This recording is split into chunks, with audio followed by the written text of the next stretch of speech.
in your motherfucking face. That's right, goddammit.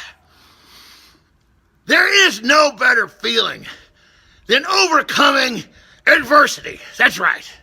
Overcoming adversity.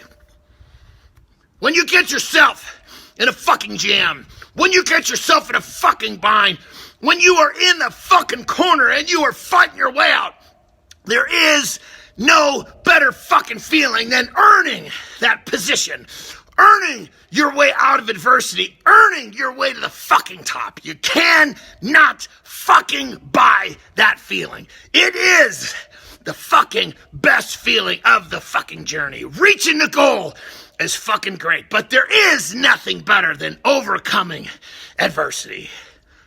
John Andersen with a little more deep water.